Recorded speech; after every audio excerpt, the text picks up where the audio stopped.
Western Holistic System of Medicine na layingjari naturopathy amadi yoga gi experience lereba doctor singna side effect leitaba mahosagi oiba laying kayana punsilaga ningthau kabadagina thangje numit phawba layingjari matamna ayuki pung 8 dagina numidang waram pung 3 makhai phawba layingjari tamjari ba treatment singdi physiotherapy acupuncture and acupressure massage hydrotherapy, yoga therapy, diet and nutrition, lifestyle modification and health counseling ni.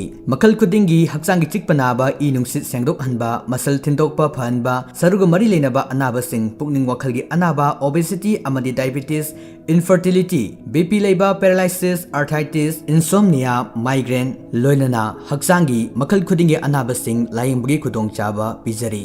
Hena kudong chaba amana chaliba February tha sige oinadi 50% discount pizagani. Hena kupa marol khangmining basingna call to wirau 7005107365 amuktanga hana 7005107365.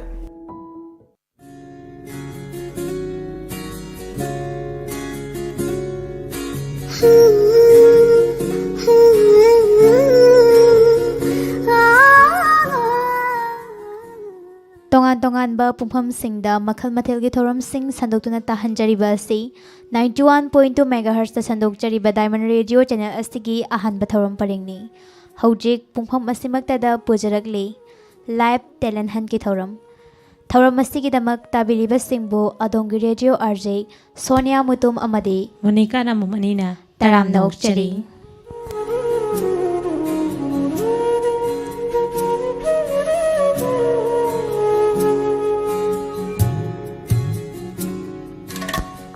Ngasigi live talent handa thamjariba khoi mobile number ningsingjage 7630944377 number ase amutang han ningsingjari 7630944377 haiba number asida call tawbiraktuna adomna haija paisa gi talent aduma utoppiba yagani aduga Sonia ngasi ase yim chakaisan numit oiba maramna ahan bagi caller ohum amadi Alosilakpada kolar uhumda isi sakpagi kudong sabado at hamjari hai na sutabi basing mafam na hana amangjong na nisingsi ko. Tagasari ngasigi thormasida tabri bapuna mapo taramnok siri. Dadi Sonia ngasigi ahan balay para ba kolar lokat piyo. Lokat jage. Hello. Hello. Call to birak paisa gi minglay from amugtang khangjage hai biyo.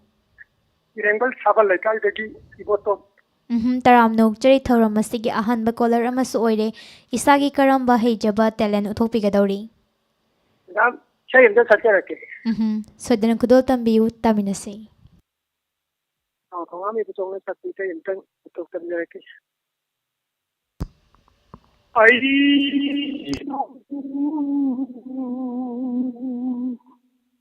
thado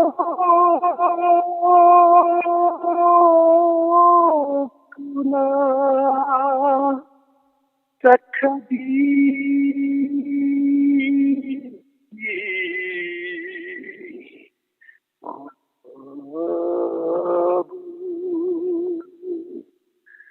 ai bu thado tuna takhadi mabu pamui cholaroi cholaroi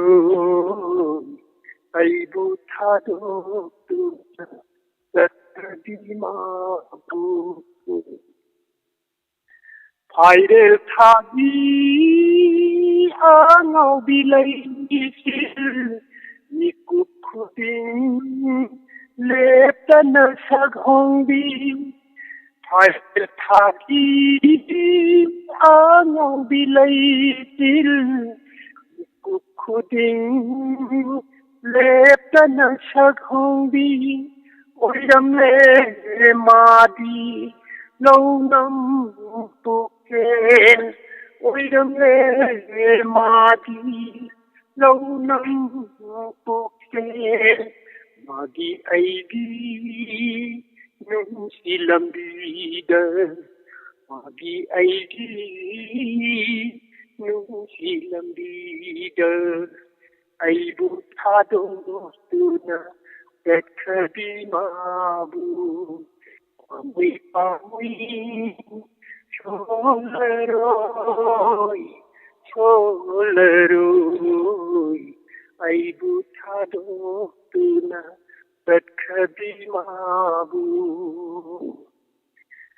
Nisi kaina ko panglaba aina, kahangi mai sakhe kabna. Kairaba thamoidi pothapam khangdana leli punchi se kapna leli punchi se kapna aibu thadona ekhabi mabu pamui cholaroi cholaroi aibu thadona ekhabi mabu aibu thadona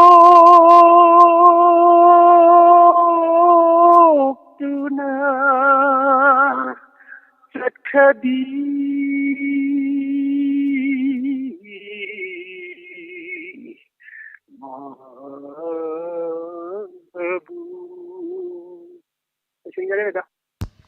Thakazari pabong yamna fazana isay silantok pinamba mathangi kolar amada mukudong jaba pijari.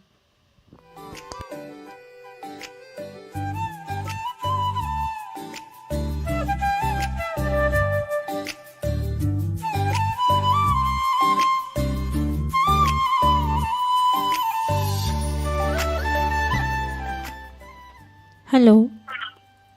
Hello. Taram nukseri call tawirakpa isagi ming leifam haibiyo. Huitap makara kaidagi khumutam anjale. Ngasigi tharomda saru yabirakpa isagi haijaba karamba talent lanthokpi kadori. Sei na ten tang hujati. Hoi, adudi hobiro mayam puna taminase. Hagar. Yening ho yening chong lagle tha moi da yening. Nirang ho nirang sali basanta lai koda. Amu yening magla. Nirang lagle. Amu yening marata. Nirang lagle.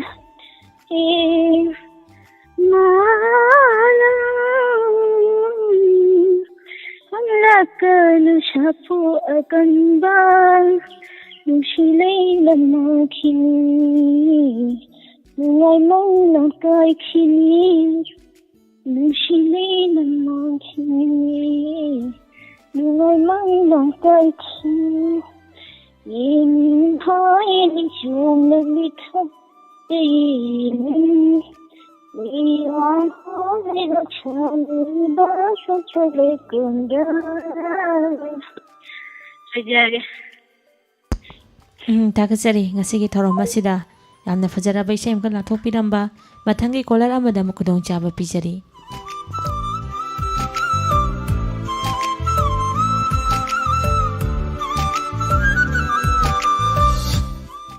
Hello. Hello, Madam. Isagi ming leifam amungtang hana khangjage.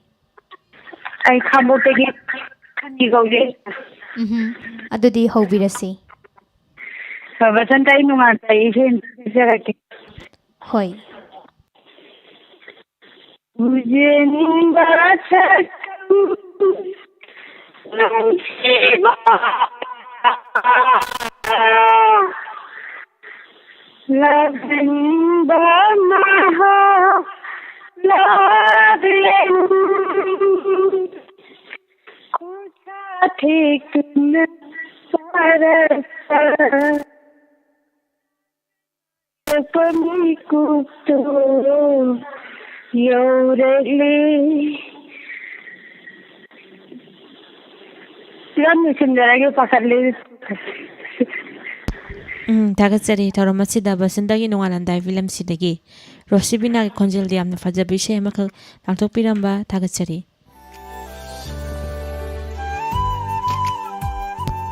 Sonia ahanbagi oinadi isai sakpagi khudong chaba si piba loikre ko Hoi Monica. hore loisilakpada caller ahumda isai sakpagi khudong chaba da pijari mathangda call tobiraiba caller singna karam karam talent pirakpagi haibadu mayam punna mu khangminasi.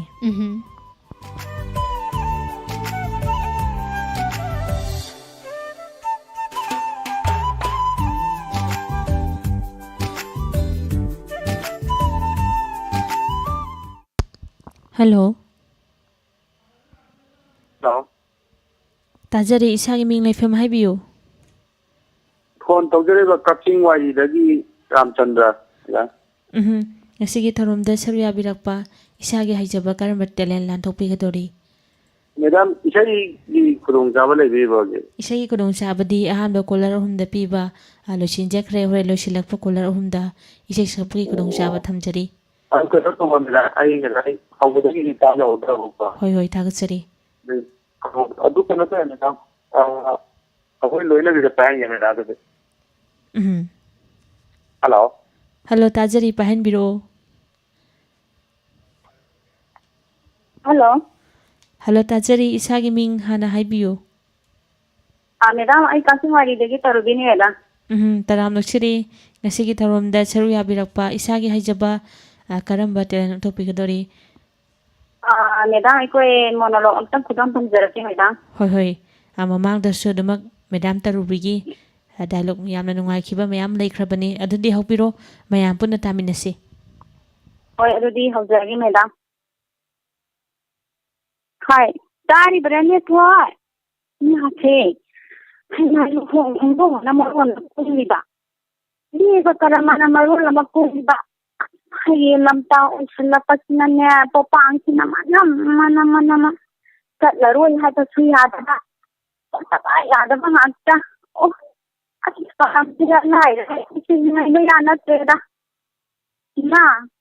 Ayo ko biba kai tapi da ba no ina. Hoy. Na khoi kien na lai da nya. Makha thang da gi ta da to mal hoi gi ne. Ma sa ni pini jong ba gi do popang lai tri. Ko na pa bung shu ne.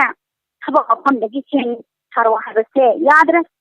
Adu dinani he na khoi lai da di ipa tamanga do ra su ni singam do ri ti ra o.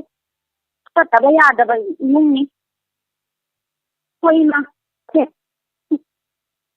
Hello, pasani khata pira isi kaino tamanga piru o haibani yema. Tawdaba yadaba maphamni. Nasagi taran katai thokpak matanda. Imung dinjon sine. Yasana. Tawdaba. Ino wakhandi haikini ko. Idulu khanda dusunya. Taba yadi. Kaino, ima hadiri basi ko. Akoy itani badi boarding na life bado. Pagkase, lepang da hydre hada. Lepaganis na tauba yama matang. Tauba yama da matang habang laibro. Ay, tawla loira. Hoy, nasindo. Kalakanu. Oh, kalakanu. Akoy gita niya. Mahamot pamano nakaka. Nasami gadi. Inong bagong alang haydari da tinidari da. Habang turang kuding mat. Tawri ba na to? Nakoy mamoy na laklaga. Hey, wakang lipa tong. Kung dyan day daw raga, ay kaya niya mga ako mo din, nadalang hiya sa kalbang sa kare-kare. Imalde pa ang basikinda na kuligi hayro ko. Ay ka ba ito po kan? Kung nino ni ako'y mago, hindi na lang na riba sigo. Ina, kari daw agad, nagkaya niya mga kulawa man sigo makibo na may daw sa pandro bo.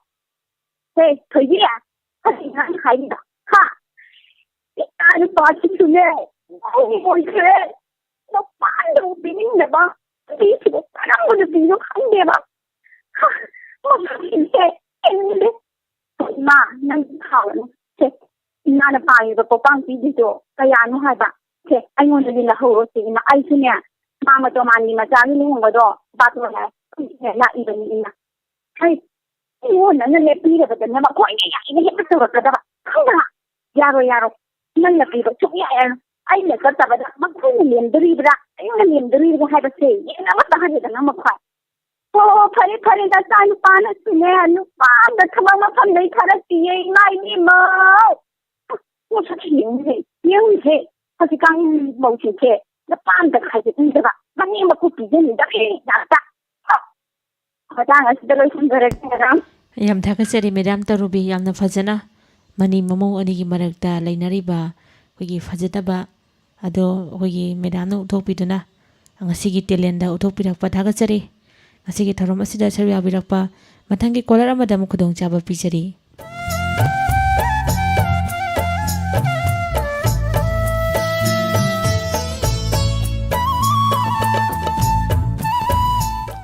ꯁꯟꯗꯣꯛꯆꯔꯤꯕ ꯊꯧꯔꯝ live talent ꯍꯟ ꯊꯧꯔꯝ ꯑꯁꯤꯗ ꯊꯝꯖꯔꯤꯕ ꯑꯩꯈꯣꯏꯒꯤ mobile number 7630944377 number ꯑꯁꯤ ꯑꯃꯨꯛꯇꯪ ꯍꯟꯅ ꯅꯤꯡꯁꯤꯡꯖꯔꯤ 7630944377 ꯃꯊꯪꯒꯤ colour ꯂꯧꯈꯠꯄꯤꯌꯨ.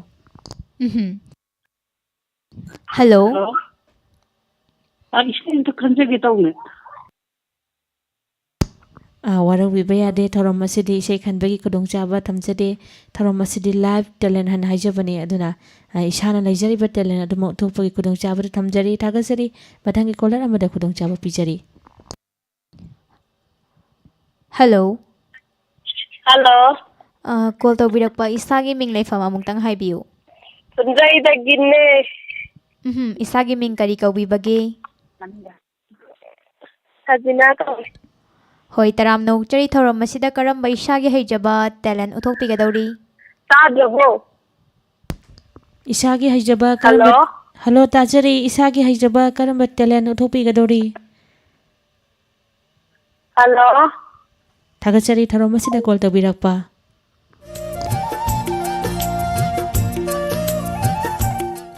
Hello. Hello. Isagi ming leifam amungtang khangjage haibiu. Good afternoon, madam. Aigi ming. Oinam kangdiung mapaldagi Arundayan tinaure. Taram nokchari thoram masida saruk yabirakpa isagi karamba haijaba talent uthokpigadawri. Monologue amta tawjage madam. Hoi yamna nungaigadaba sumali mayam punna taminasi haubiro. Aigi monologue ki maming mau anobida piwa pakta. Ini ta sida leijare.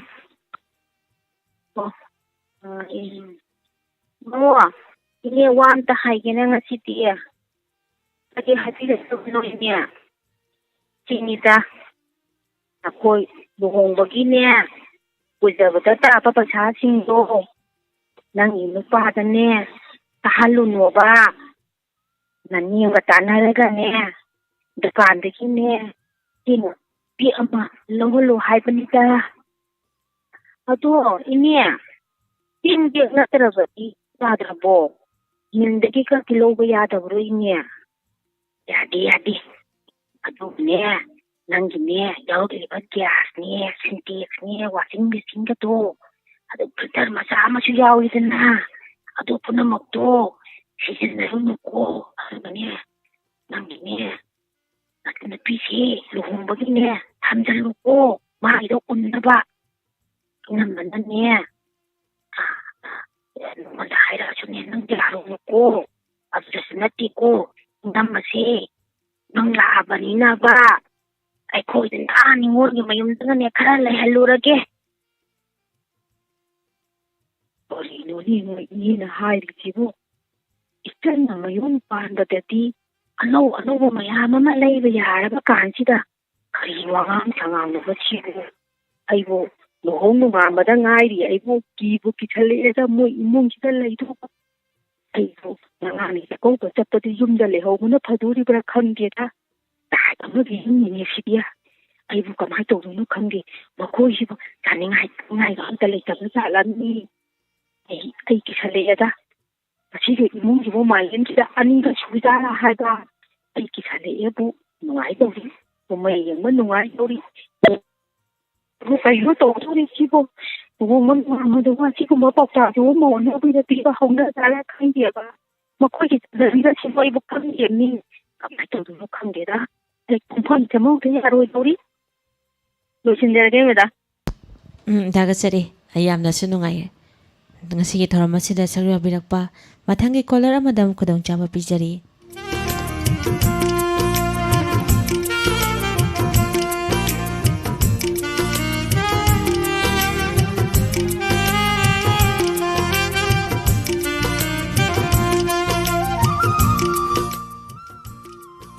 Hello. Hello, good afternoon, ma'am. Good afternoon. Isagi ming leifam haibiu. I'm enjoying it, ma'am. I don't want to say something about I'm not going to tell her. Ngasigi isay sakpagi khudongchaba ahanbagi caller ahumda piba loisinjakre. Horen aikoina loisilakpa caller ahumda amuk khudongchaba pijagani. Atopa isay nataba isagi haijaba talent leibiraka de adum uthokpiu. I didn't even try to tell you. I decided. Thagachari thoram masta saruk yabirakpa.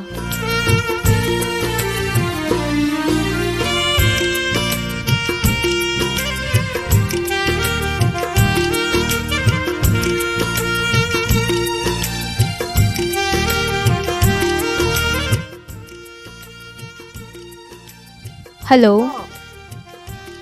Ngasi yumjaga iseki talent yengchai oina sapa yai ko. Hoi. Hello.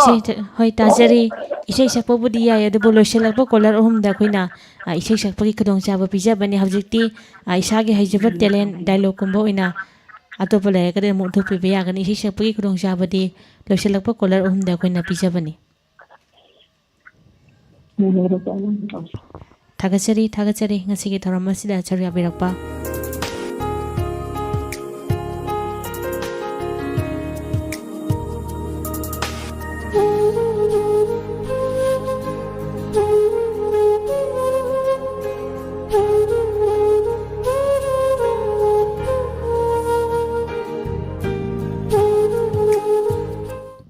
Hello. Hello. Isagi ming leifam amungtang haibiu. Ireng wandagi thuibi. Taram nokchari. Karam baisagi haijaba talent uthokpigadawri.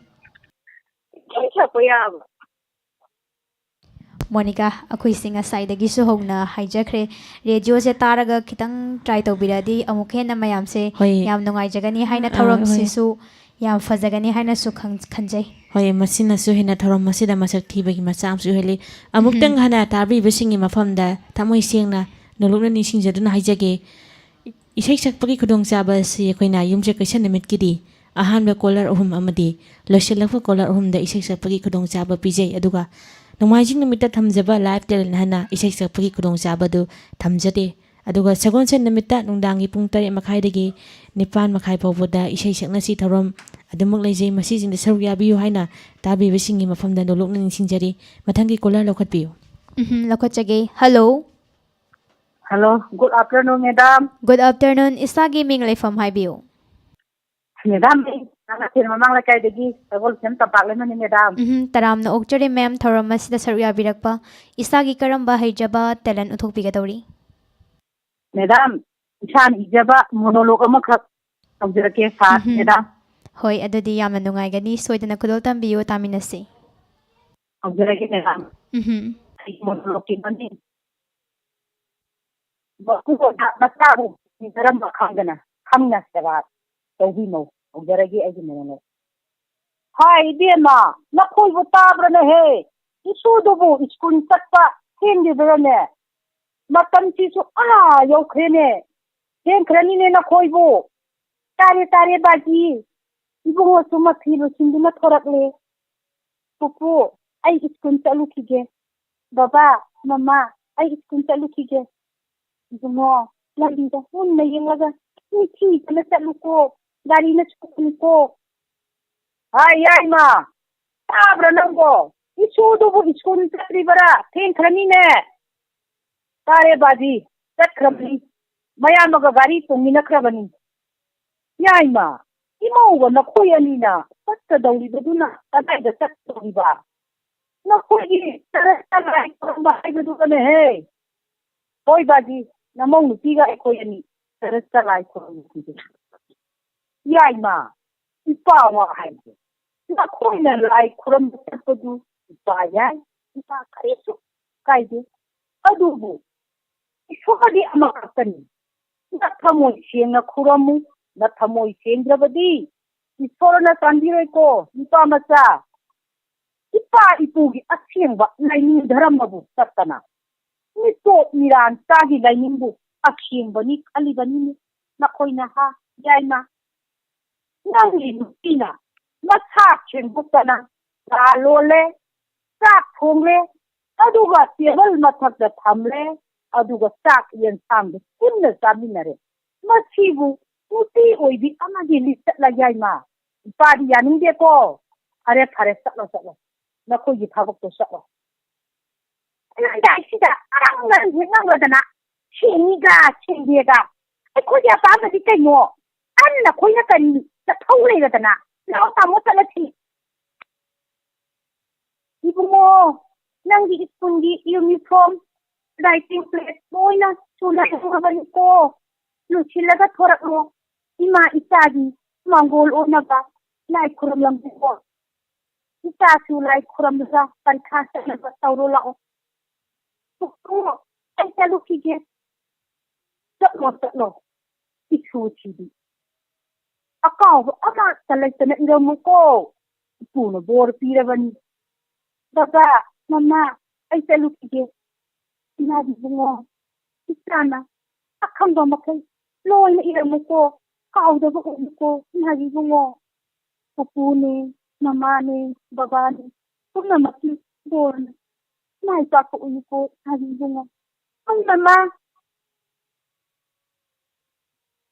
ima ꯑꯩꯒꯤ ꯐꯨꯔꯤꯠꯇꯨ ꯀꯗꯥꯏꯗ ꯆꯠꯈ꯭ꯔꯒꯦ ꯀꯥꯏꯒ ꯑꯃꯠꯇ ꯂꯩꯔꯝꯗ꯭ꯔꯦ ꯃꯤ ꯉꯁꯤ ꯑꯩꯅ ꯁꯥꯎꯅꯤꯡꯉꯛꯇꯅ ꯄꯩꯈꯥ ꯆꯠꯂꯝꯗꯥꯏ ꯂꯣꯏꯅ ꯀꯞꯈꯥꯏꯔꯛꯀꯅꯤꯗꯣ ꯉꯁꯤ ꯈꯔ ꯀꯥꯏ ꯂꯩꯈ꯭ꯔꯒꯦ ꯏꯃꯥ ꯁꯨꯝ ꯍꯥꯏꯕꯅꯤ ꯏꯃꯥ ꯀꯗꯥꯏꯗ ꯑꯃꯨꯛ ꯆꯠꯈ꯭ꯔꯕꯅꯣ ꯊꯤꯕ ꯈꯪꯗ꯭ꯔꯒꯅꯦ ꯄꯔꯤꯈꯥꯗꯣ ꯆꯠꯂꯨꯔꯅꯨ ꯇꯣꯛꯑꯣ ꯁꯤ ꯑꯉꯥꯡꯁꯤꯃ ꯅꯪ ꯄꯔꯤꯈꯥꯗꯁꯨ ꯌꯥꯎꯔꯣꯏꯌꯦ ꯅꯪꯗꯤ ꯀꯔꯤꯅꯣ ꯑꯩꯈꯣꯏꯒꯤ ꯃꯃꯥ ꯃꯆꯥꯅ ꯈꯪꯗ꯭ꯔꯤꯕꯁꯤꯕꯣ ꯃꯆꯥꯁꯤꯅ ꯄꯔꯤꯈꯥ ꯆꯠꯂꯝꯗꯥꯏꯗ ꯐꯖꯅ ꯊꯤꯔꯅꯤ ꯆꯠꯂꯝꯒꯦ ꯍꯥꯏꯔꯒ ꯏꯃꯥ ꯏꯆꯦ ꯑꯩꯒꯤ ꯃꯣꯠꯇꯣꯝꯁꯤ ꯀꯔꯝ ꯊꯣꯛꯑꯒꯕ ꯕꯥꯖꯤ ꯑꯩꯈꯣꯏ ꯏꯕꯨꯡꯉꯣꯗꯣ ꯌꯥꯎꯔꯛꯂꯦ ꯌꯦꯡꯉꯣ ꯑꯩ ꯄ꯭ꯔꯣꯖꯦꯛꯁꯟꯗ ꯌꯥꯎꯔꯦ ꯄꯨꯄꯨ ꯑꯩ ꯄꯔꯤꯈꯥ ꯌꯥꯎꯔꯛꯑꯦꯕ ꯄꯨꯄꯨ ꯕꯥꯖꯤ ꯅꯅꯥꯎꯗꯤ ꯌꯥꯎꯔꯛꯈ꯭ꯔ ꯃꯥꯜꯂꯤꯅꯦ ꯑꯩ ꯉꯁꯥꯏꯗꯒꯤ ꯌꯦꯡꯕꯅꯤ ꯅꯨꯡꯉꯥꯏꯈꯤꯗ꯭ꯔꯦꯗ ꯏꯁꯨꯗꯨꯁꯨ ꯌꯥꯎꯖꯔꯛꯇꯕ ꯌꯥꯔꯣꯏꯁꯦ ꯌꯦꯡꯗꯤ ꯅꯨꯄꯤ ꯑꯣꯏꯕꯤꯅ ꯃꯆꯥ ꯃꯄꯨ ꯑꯣꯏꯕꯕꯨ ꯆꯥꯛꯃꯥꯡ ꯄꯤꯖꯕ ꯊꯥꯡꯃꯩ ꯊꯥꯗꯅꯤ ꯈꯪꯗꯕ ꯅꯨꯄꯤ ꯀꯥꯏꯕꯗꯒꯤ ꯃꯆꯥ ꯃꯄꯨ ꯑꯣꯏꯕ ꯃꯆꯥ ꯃꯄꯨ ꯑꯣꯏꯕꯅ ꯀꯔꯝꯅ ꯃꯧ ꯑꯣꯏꯒꯗꯧꯔꯤꯕꯅꯣ ꯑꯁꯤꯕꯨ ꯃꯃꯥ ꯑꯣꯏꯕꯤ ꯆꯠꯂꯣ ꯕꯥꯖꯤꯅ ꯍꯥꯏꯕ ꯂꯣꯠꯅ ꯆꯦꯟ ꯑꯍꯜ ꯑꯣꯏꯔꯕ ꯕꯥꯖꯤꯅ ꯍꯥꯏꯕ ꯋꯥ ꯅꯃꯧꯅ ꯂꯧꯈꯤꯗꯕ ꯏꯁꯣꯔꯒꯤ ꯃꯁꯛ ꯑꯣꯏꯔꯕ ꯕꯥꯖꯤꯒꯤ ꯋꯥ ꯅꯉꯣꯟꯗ ꯑꯣꯏꯈꯤꯗꯕ ꯑꯗꯨꯒꯤ ꯑꯩꯅ ꯉꯁꯤꯗꯤ ꯑꯩꯒꯤ ꯏꯄꯨꯔꯣꯏꯕ ꯑꯩꯒꯤ ꯏꯆꯥꯗ ꯆꯩꯊꯦꯡ ꯄꯤꯔꯝꯃꯤꯕ ꯉꯝꯃꯛꯄꯅꯤ ꯉꯝꯃꯛꯑꯣꯏꯒꯤ ꯏꯔꯥꯜꯅꯤ ꯕꯥꯖꯤ ꯉꯥꯛꯄꯤꯀꯟ ꯊꯣꯛꯇꯕ ꯅꯃꯧꯒꯤ ꯏꯔꯥꯜꯁꯦ ꯑꯃꯨꯛꯇꯗꯤ ꯉꯥꯛꯄꯤꯌꯨ ꯕꯥꯖꯤ ꯅꯃꯧꯅ ꯈꯨꯗꯝꯆꯠꯅ ꯕꯥꯖꯤ ꯌꯥꯔꯦ ꯏꯕꯦꯝꯃ ꯉꯁꯤ ꯏꯃꯧꯅ ꯅꯁꯥꯒꯤ ꯅꯔꯥꯟ ꯃꯁꯛ ꯈꯪꯖꯔꯗꯨꯅ ꯑꯆꯨꯝꯕ ꯂꯝꯕꯤꯗ ꯈꯣꯡ ꯊꯥꯡꯖꯤꯜꯂꯛꯄꯁꯦ ꯏꯀꯨ ꯄꯦꯜꯂꯦ ꯉꯁꯤꯗꯒꯤ ꯃꯁꯥꯗ ꯂꯩꯔꯝꯕ ꯑꯗꯨꯃꯛ ꯂꯣꯏꯅ ꯆꯥꯝꯊꯣꯛꯄ ꯑꯣꯏꯔꯁꯅꯨꯀꯣ ꯏꯁꯣꯔ ꯃꯥꯅ ꯈꯪꯕ ꯑꯣꯏꯔꯁꯅꯨ ꯆꯠꯂꯣ ꯅꯪꯒꯤ ꯅꯊꯧ ꯇꯧꯖꯔꯨꯔꯣ ꯆꯠꯂꯁꯤ ꯕꯥꯖꯤ ꯃꯇꯥꯡꯁꯤꯗ ꯃꯦꯗꯥꯝ ꯑꯩꯒꯤ ꯃꯣꯅꯣꯂꯣꯒ ꯑꯣꯏꯁꯤꯟꯖꯔꯦ ꯍꯣꯏ ꯏꯃꯥ ꯇꯝꯄꯥꯛꯂꯩꯃ ꯌꯥꯝꯅ ꯐꯖꯅꯁꯨ ꯇꯦꯂꯦꯟꯁꯦ ꯑꯐꯕꯒꯤꯁꯨ ꯐꯠꯇꯕꯒꯤꯁꯨ ꯑꯗꯨꯃꯛ ꯌꯥꯅꯅ ꯌꯥꯝꯅ ꯐꯖꯅ ꯇꯦꯂꯦꯟ ꯑꯁꯤ ꯎꯠꯊꯣꯛꯄꯤꯔꯛꯄ ꯊꯥꯒꯠꯆꯔꯤ ꯃꯊꯪꯒꯤ ꯀꯣꯂꯔ ꯑꯃꯗ ꯈꯨꯗꯣꯡꯆꯥꯕ ꯄꯤꯖꯔꯤ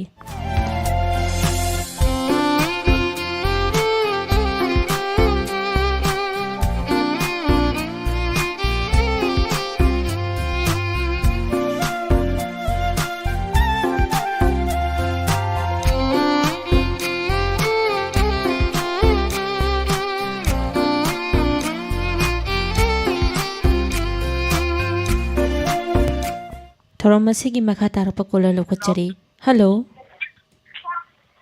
ꯇꯥꯏ ꯇꯔꯥꯝ ꯅꯣꯛꯆꯔꯤ ꯀꯣꯜ ꯇꯧꯕꯤꯔꯛꯂꯤꯕ ꯏꯁꯥꯒꯤ ꯃꯤꯡ ꯂꯩꯐꯝ ꯍꯥꯟꯅ ꯈꯪꯖꯒꯦ ꯍꯥꯏꯕꯤꯌꯨ ꯌꯦꯡꯕꯝꯗꯒꯤ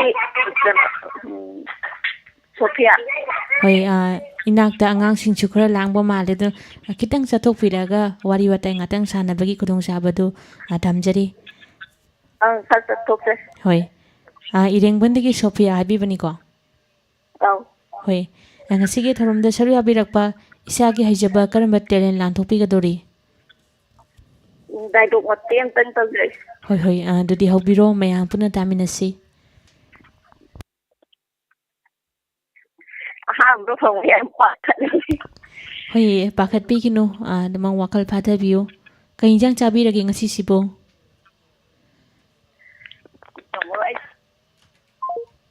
ꯍꯣꯏ ꯊꯥꯒꯠꯆꯔꯤ ꯀꯣꯂꯔ ꯑꯁꯤ ꯄꯥꯈꯠꯄꯅ ꯃꯔꯝ ꯑꯣꯏꯔꯒ ꯂꯥꯏꯟ ꯑꯁꯤ ꯊꯝꯕꯤꯈ꯭ꯔꯦ ꯊꯥꯒꯠꯆꯔꯤ ꯃꯊꯪꯗꯗꯤ ꯅꯦꯅꯥ ꯇꯥꯅ ꯈꯟꯊꯕꯤꯔꯒ ꯀꯣꯜ ꯇꯧꯕꯤꯔꯣ ꯍꯥꯏꯖꯔꯤ ꯃꯊꯪꯒꯤ ꯀꯣꯂꯔ ꯂꯧꯈꯠꯆꯔꯤ ꯍꯜꯂꯣ ꯃꯦꯗꯥꯝ ꯑꯩ ꯀꯩꯅꯣꯅꯤ ꯌꯥꯝꯈꯣꯡ ꯀꯥꯏꯗꯒꯤ ꯑꯆꯧꯕ ꯋꯥꯏꯈꯣꯡ ꯇꯔꯥꯝ ꯃꯦꯗꯥꯝ ꯑꯩ ꯅꯛꯆꯔꯤ ꯐꯥꯒꯤ ꯃꯆꯥ ꯑꯝꯇ ꯇꯧꯖꯔꯛꯀꯦ ꯍꯣꯏ ꯍꯣꯏ ꯑꯗꯨꯗꯤ ꯍꯧꯕꯤꯔꯣ ꯃꯌꯥꯝ ꯄꯨꯟꯅ ꯇꯥꯃꯤꯟꯅꯁꯤ ꯍꯩꯀꯣꯜ ꯑꯃꯗ ꯗꯨꯔꯒꯥ ꯄꯨꯖꯥꯒꯤ ꯍꯨꯔꯥꯟꯕ ꯆꯠꯄꯗ ꯑꯉꯥꯡ ꯃꯔꯤꯅ ꯍꯩꯀꯣꯜ ꯑꯃꯗ ꯍꯩ ꯍꯨꯔꯥꯟꯕꯖꯥꯠꯅꯤ ꯑꯉꯥꯡ ꯑꯃꯅ ꯍꯩꯒꯨ ꯍꯨꯔꯥꯟꯕ ꯑꯗꯨꯒ ꯑꯃꯅ ꯆꯝꯄ꯭ꯔꯥ ꯍꯨꯔꯥꯟꯕ ꯑꯃꯅ ꯍꯩꯊꯨꯝ ꯍꯨꯔꯥꯟꯕ ꯑꯗꯨꯒ ꯑꯇꯣꯞꯄ ꯑꯃꯅ ꯅꯣꯕꯥꯞ ꯍꯨꯔꯥꯜꯂꯤ ꯍꯩꯀꯣꯜ ꯃꯄꯨ ꯑꯗꯨꯅ ꯑꯁꯨꯝꯅ ꯐꯣꯡꯗꯣꯛꯏ ꯃꯗꯨꯗꯤ ꯍꯩ ꯍꯨꯔꯥꯟꯕ ꯈꯨꯗꯤꯡꯅ ꯃꯥꯒꯤ ꯍꯨꯔꯥꯟꯂꯤꯕ ꯍꯩꯁꯤꯡ ꯃꯥꯒꯤ ꯃꯌꯥꯗ ꯃꯈ꯭ꯌꯥꯠꯇ ꯅꯝꯒꯅꯤ ꯍꯩꯀ꯭ꯔꯨꯅ ꯍꯨꯔꯥꯟꯕꯁꯤꯡ ꯐꯥꯔꯦ ꯑꯍꯥꯟꯕꯗ ꯍꯩꯒꯨ ꯍꯨꯔꯥꯟꯕ ꯑꯉꯥꯡ ꯑꯃꯅ ꯍꯩꯒꯨ ꯌꯣꯠꯈ꯭ꯔꯦ ꯑꯅꯤꯁꯨꯕꯗ ꯆꯝꯄ꯭ꯔꯥ ꯍꯨꯔꯥꯟꯕ ꯑꯗꯨꯁꯨ ꯈꯔ ꯋꯥꯅ ꯅꯝꯐꯨ ꯍꯥꯐꯨ ꯇꯧꯗꯨꯅ ꯃꯌꯥꯗ ꯆꯝꯄ꯭ꯔꯥ ꯌꯣꯠꯈ꯭ꯔꯦ ꯑꯗꯨꯕꯨ ꯂꯦꯝꯍꯧꯔꯤꯕ ꯑꯉꯥꯡ ꯑꯅꯤꯗꯨꯗꯤ ꯃꯇꯧ ꯀꯔꯝꯅ ꯉꯁꯥꯏꯒꯤ ꯍꯩꯊꯨꯝ ꯑꯃꯁꯨꯡꯅꯕ ꯌꯣꯠꯀꯦꯅ ꯈꯟꯕꯗ ꯉꯁꯥꯏꯒꯤ ꯍꯩꯊꯨꯝꯗꯣ ꯃꯇꯥꯡꯁꯤꯗ ꯂꯣꯏꯁꯤꯟꯖꯒꯦ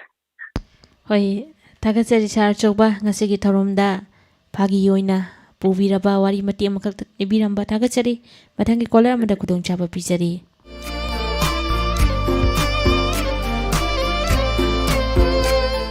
ꯑꯗꯨꯗꯤ ꯁꯣꯅꯤꯌꯥ ꯃꯌꯥꯝꯅ ꯉꯁꯥꯏꯗꯒꯤ ꯈꯧꯔꯥꯡꯅ ꯉꯥꯏꯔꯛꯄ ꯏꯁꯩ ꯁꯛꯄꯒꯤ ꯈꯨꯗꯣꯡꯆꯥꯕ ꯑꯗꯨ ꯄꯤꯕ ꯍꯧꯖꯔꯦ ꯍꯥꯏꯅ ꯅꯤꯡꯁꯤꯡꯖꯒꯦ ꯑꯃꯨꯛꯇꯪꯒ ꯅꯤꯡꯁꯤꯡꯖꯔꯤ ꯏꯁꯩ ꯁꯛꯄꯒꯤ ꯈꯨꯗꯣꯡꯆꯥꯕ ꯑꯗꯨ ꯄꯤꯖꯔꯦ ꯃꯊꯪꯒꯤ ꯀꯣꯂꯔ ꯑꯁꯤ ꯂꯧꯈꯠꯄꯤꯌꯨ ꯃꯊꯪꯒꯤ ꯀꯣꯂꯔ ꯑꯁꯤꯅ ꯀꯔꯝꯕ ꯇꯦꯂꯦꯟ ꯎꯠꯂꯛꯄꯒꯦ ꯍꯥꯏꯕꯗꯨ ꯃꯌꯥꯝ ꯄꯨꯟꯅ ꯈꯪꯃꯤꯟꯅꯁꯤ ꯍꯣꯏ ꯂꯧꯈꯠꯆꯒꯦ ꯍꯜꯂꯣ ꯍꯜꯂꯣ ꯏꯁꯥꯒꯤ ꯃꯤꯡ ꯂꯩꯐꯝ ꯍꯥꯏꯕꯤꯌꯨ ꯈꯨꯝꯖꯩ ꯁꯥꯕꯟꯅꯦ ꯃꯤꯡꯁꯦ ꯑꯃꯨꯛꯇꯪ ꯉꯟꯅ ꯍꯥꯏꯕꯤꯌꯨ ꯃꯤꯡ ꯁꯖꯤꯅꯥ ꯀꯧꯋꯦ ꯊꯥꯒꯠꯆꯔꯤ ꯀꯔꯝꯕ ꯏꯁꯥꯒꯤ ꯍꯩꯖꯕ ꯇꯦꯂꯦꯟ ꯎꯠꯊꯣꯛꯄꯤꯒꯗꯧꯔꯤ ꯏꯁꯩ ꯃꯇꯦꯛ ꯑꯃꯇ ꯁꯛꯆꯔꯛꯀꯦ ꯑꯗꯨꯗꯤ ꯏꯁꯩꯁꯦ ꯍꯧꯕꯤꯔꯁꯤ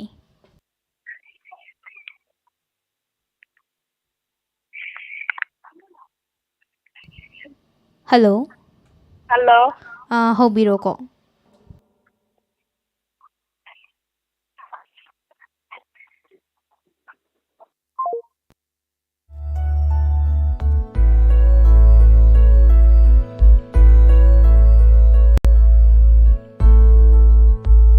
ꯍꯜꯂꯣ ꯍꯜꯂꯣ ꯏꯁꯥꯒꯤ ꯃꯤꯡ ꯂꯩꯐꯝ ꯍꯥꯏꯕꯤꯌꯨ ꯑꯩ ꯈꯥꯡꯉꯕꯣꯛ ꯈꯨꯔꯥꯛꯐꯝ ꯂꯩꯀꯥꯏꯗꯒꯤ ꯇꯣꯛꯆꯣꯝ ꯔꯥꯖꯦꯟ ꯁꯤꯡ ꯇꯔꯥꯝ ꯅꯧꯖꯔꯤ ꯁꯥꯔ ꯊꯧꯔꯝ ꯑꯁꯤꯗ ꯏꯁꯥꯒꯤ ꯀꯔꯝꯕ ꯍꯩꯖꯕ ꯇꯦꯂꯦꯟ ꯎꯠꯊꯣꯛꯄꯤꯒꯗꯧꯔꯤ ꯏꯁꯩ ꯑꯃꯇꯪ ꯁꯛꯆꯒꯦ ꯍꯣꯏ ꯑꯗꯨꯗꯤ ꯏꯁꯩꯁꯦ ꯃꯌꯥꯝ ꯄꯨꯟꯅ ꯇꯥꯃꯤꯟꯅꯁꯤ ꯍꯧꯕꯤꯔꯣ ꯍꯧꯖꯔꯒꯦ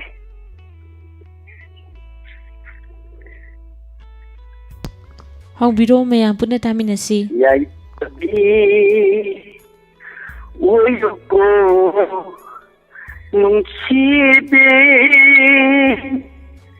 ꯅꯤꯛꯀꯤ ꯄꯤꯔꯥꯡ ꯅꯠꯇꯅ ꯈꯨꯗꯣꯡ ꯇꯝꯕꯁꯨ ꯉꯝꯗꯔꯦ ꯌꯥꯏꯐꯕꯤ ꯑꯣꯏꯌꯨꯀꯣ ꯅꯨꯡꯁꯤꯕꯤ ꯂꯦꯜꯂꯒꯦ ꯄꯨꯟꯁꯤꯁꯦ 이도마다 신타리 밭비랑 깡크산우 릴라게 분치세 이도마다 신타리 밭비랑 깡크산우 야이파비 오유고 농치비 맺기 비랑 나타나 릴라게 분시세 도마다 신타리 밥비랑 깡카사노 릴라게 분치세 idomata sintari pirang kangkrasano yakabi uyuko nungsibi nitki irang natana budam tambasu ngamnadi hagatari Tagasari ngasigi tharom asida saru yabiruktuna tharom asibu mafong phanbiba mathangi caller amada mukudong chaba pichari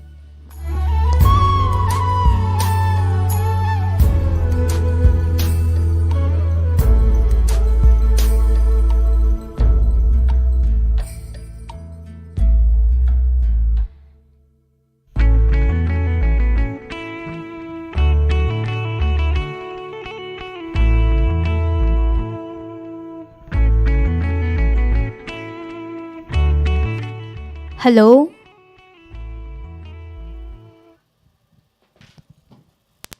Hello? Tabirabra? ꯇꯧꯖꯔꯛꯏꯕ ꯏꯔꯣ ꯃꯖꯥꯎ ꯃꯈꯥ ꯂꯩꯀꯥꯏꯗꯒꯤ ꯌꯨꯝꯗ ꯁꯥꯏꯈꯣꯝꯅꯤ madam Taram Nocturi Ma'am Thorum Master Saru Yabirakpa. Isagi Karamba Hijaba Talent Utopigatori. Madam ꯏꯁꯩ ꯑꯝꯇ ꯁꯛꯆꯔꯛꯀꯦ Hoi at the Desai say Hobiro. ꯍꯣꯏ ꯕꯁꯟꯇ ꯅꯣꯡꯉꯥꯜꯂꯝꯗꯥꯏ ꯈꯤꯇꯪꯗꯤ ꯔꯣꯖꯤꯕꯤꯅꯥꯅ ꯁꯛꯄ ꯏꯁꯩꯗꯨ ꯁꯛꯆꯒꯦ madam ꯁꯣꯏꯈꯤꯕ ꯂꯥꯟꯈꯤꯕ ꯌꯥꯎꯔꯁꯨ ꯚꯤꯗꯤꯑꯣ ꯗꯥꯏꯅꯤꯡ ꯊꯥꯕꯤꯔꯤꯕ ꯃꯌꯥꯝꯅ ꯉꯥꯛꯄꯤꯌꯨ Hoi hobiro adudi mayam pun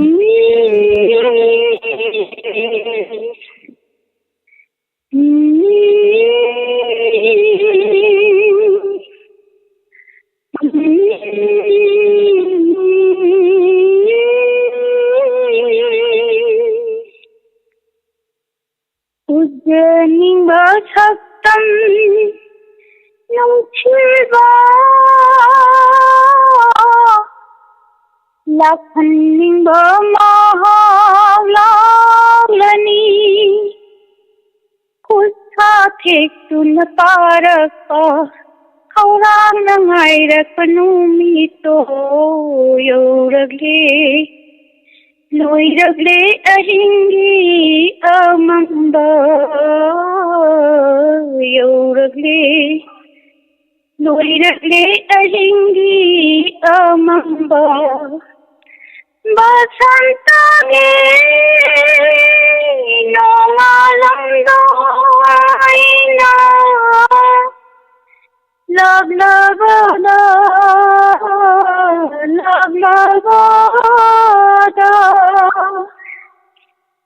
Yearning birds of Shiba, Loving the Mahalayani, Hajadana Tokiba Angapa. Kongga thaudo mumba nishinga se sulitana sonare tuming laikon sida basantagi nongalamdaina love lavada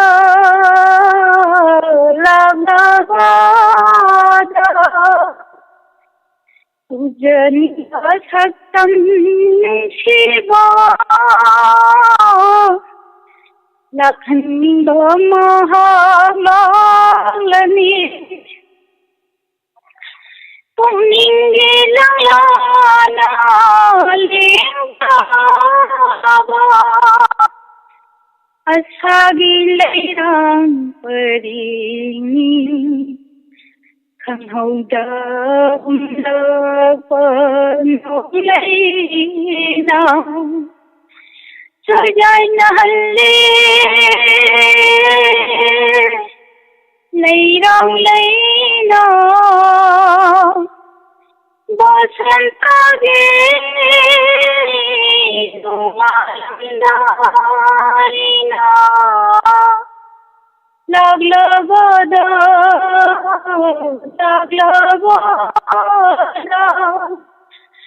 ujan basatam chiba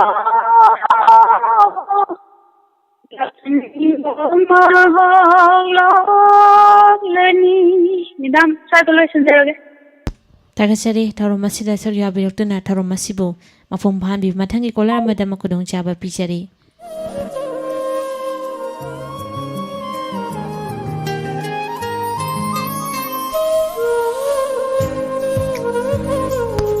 Sonia lepo laitana matamana sumchatpana sandok chariba tharom masigi aroiba kolar ni lakhot se doriba si Hoi Monica. ngasigi oniri iro lebe kolar lakhot chage. Hello. Hello. Hello, kita. Ay, sino sa sige, kan mo. Hoi. Hoi, isagi mingdo amutang nga naibiyo. Jibat. Jiban ngasigi tharom da taram lokchari. Adudi haubiro isai si mayam puna taminasi. Hoi. Labat haro kinakuni. Dare do lay mai ka. Quadra. Allah apa kanjen.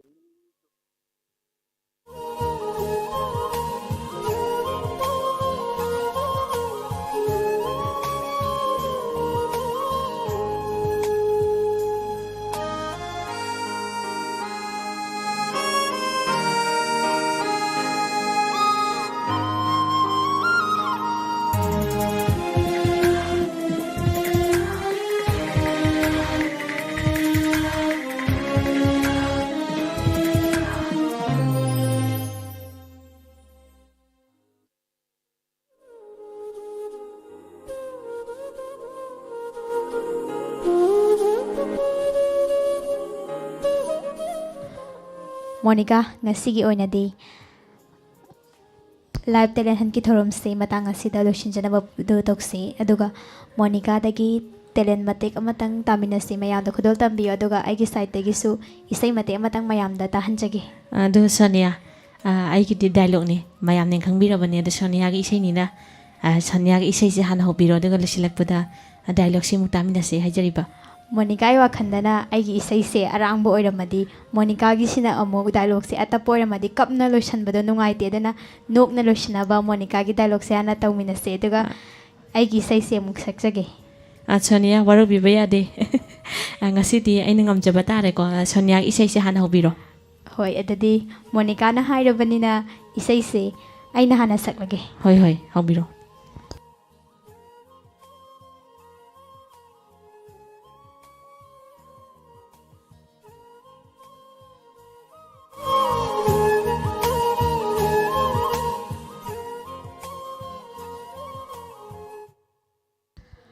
We were bang when I first saw you.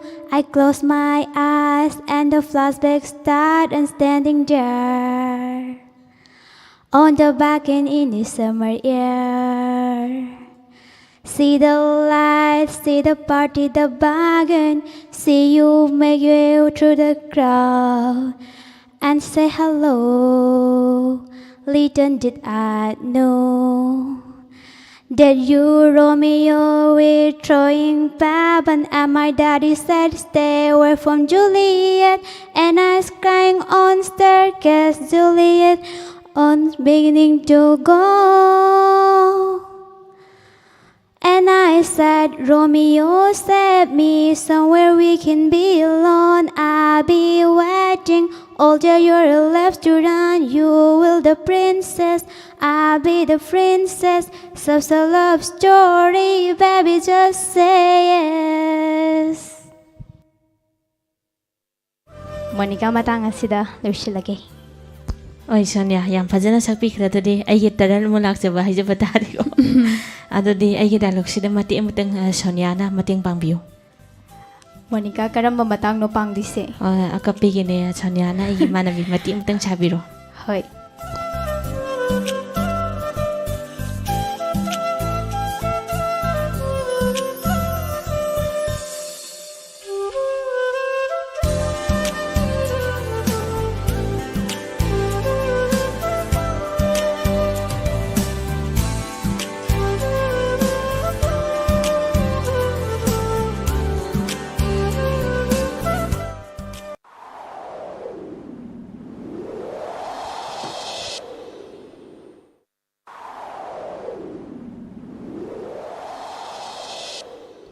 ꯂꯥꯏꯖꯗꯨꯕꯨ ꯀꯥꯏ ꯆꯠꯈ꯭ꯔꯁꯥꯅꯣꯅꯦ ꯅꯨꯡꯁꯤꯠꯅ ꯃꯔꯣꯝ ꯑꯃ ꯁꯤꯠꯄꯅꯦ ꯅꯣꯡꯁꯨ ꯇꯥꯔꯛꯀꯗꯧ ꯇꯧꯔꯤ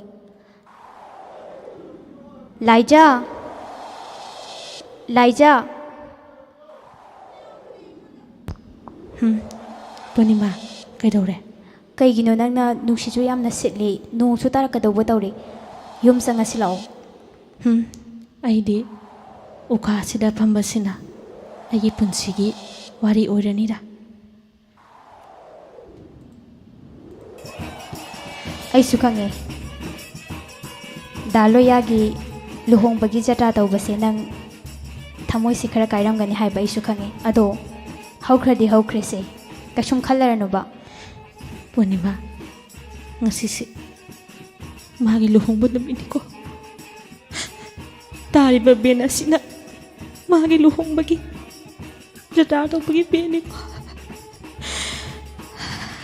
ꯀꯞꯂꯔꯣꯏ ꯈꯟꯕꯅꯤ ꯈꯜꯂꯔꯣꯏꯁꯨ ꯈꯟꯕꯅꯤ ꯑꯗꯨꯕꯨ ꯉꯝꯗꯦ ꯁꯦꯒꯥꯏꯈ꯭ꯔꯕ ꯐꯤ ꯃꯔꯥꯛꯄꯨ ꯑꯃꯨꯛ ꯍꯟꯅ ꯇꯥꯏꯁꯤꯟꯕ ꯌꯥꯕꯒꯨꯝ ꯀꯥꯏꯈ꯭ꯔꯕ ꯂꯤꯛꯂꯤꯕꯨ ꯑꯃꯨꯛ ꯍꯟꯅ ꯇꯥꯏꯁꯤꯟꯗꯕ ꯌꯥꯗꯕꯒꯨꯝ ꯑꯩꯒꯤ ꯊꯃꯣꯏꯗꯤ ꯀꯅꯥꯅꯁꯨ ꯈꯪꯕꯤꯗꯦ ꯋꯥꯆꯦꯠ ꯀꯌꯥꯔꯛ ꯊꯣꯛꯅ ꯀꯥꯏꯔꯦ ꯊꯥꯖ ꯌꯦꯡꯉꯨ ꯇꯨ ꯑꯁꯤꯗ ꯇꯥꯔꯤꯕ ꯕꯦꯜ ꯑꯁꯤ ꯃꯥꯒꯤ ꯂꯨꯍꯣꯡꯕꯒꯤꯅꯤ ꯃꯥꯒꯤ ꯂꯨꯍꯣꯡꯕꯒꯤ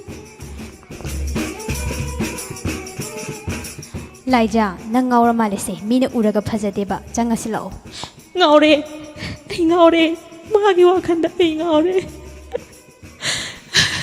ꯁꯤꯕꯨ ꯏꯁꯣꯔꯅ ꯁꯦꯝꯕꯤꯔꯛꯄꯁꯤꯕꯨ ꯍꯧꯅꯕ꯭ꯔꯣ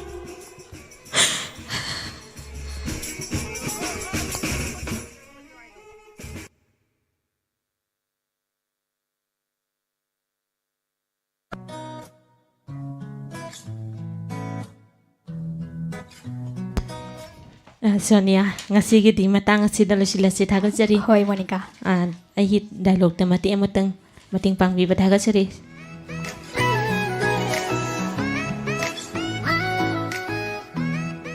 ꯊꯥꯒꯠꯆꯔꯤ ꯊꯧꯔꯝ ꯑꯁꯤꯗ ꯁꯔꯨꯛ ꯌꯥꯕꯤꯔꯛꯇꯨꯅ ꯊꯧꯔꯝ ꯑꯁꯤꯕꯨ ꯃꯄꯨꯡ ꯐꯥꯍꯟꯕꯤꯕ ꯑꯃꯗꯤ ꯊꯧꯔꯝ ꯑꯁꯤꯕꯨ ꯍꯧꯕꯗꯒꯤ ꯂꯣꯏꯕ ꯐꯥꯎꯕ ꯇꯥꯕꯤꯔꯤꯕ ꯂꯤꯁꯅꯔ ꯈꯨꯗꯤꯡꯃꯛꯄꯨꯁꯨ ꯊꯥꯒꯠꯆꯔꯤ ꯑꯗꯨꯒ ꯉꯁꯤꯒꯤ ꯑꯣꯏꯅꯗꯤ ꯌꯨꯝꯁꯀꯩꯁ ꯅꯨꯃꯤꯠ ꯈꯨꯗꯤꯡꯒꯤ ꯊꯝꯖꯕ ꯂꯥꯏꯚ ꯇꯦꯂꯦꯟ ꯍꯟꯠꯀꯤ ꯊꯧꯔꯝ ꯃꯇꯥꯡ ꯑꯁꯤꯗ ꯂꯣꯏꯁꯤꯟꯖꯔꯤ ꯄꯨꯝꯅꯃꯛꯄꯨ ꯂꯣꯏꯁꯤꯜꯂꯛꯄꯗ ꯑꯃꯨꯛꯀ ꯍꯟꯅ ꯑꯗꯣꯝꯒꯤ ꯔꯦꯗꯤꯑꯣ RJ ꯁꯤꯡ ꯁꯣꯅꯤꯌꯥ ꯃꯨꯇꯨꯝ ꯑꯃꯗꯤ ꯃꯣꯅꯤꯀꯥ ꯔꯥꯃꯃꯅꯤꯅ ꯈꯨꯔꯨꯝꯖꯔꯤ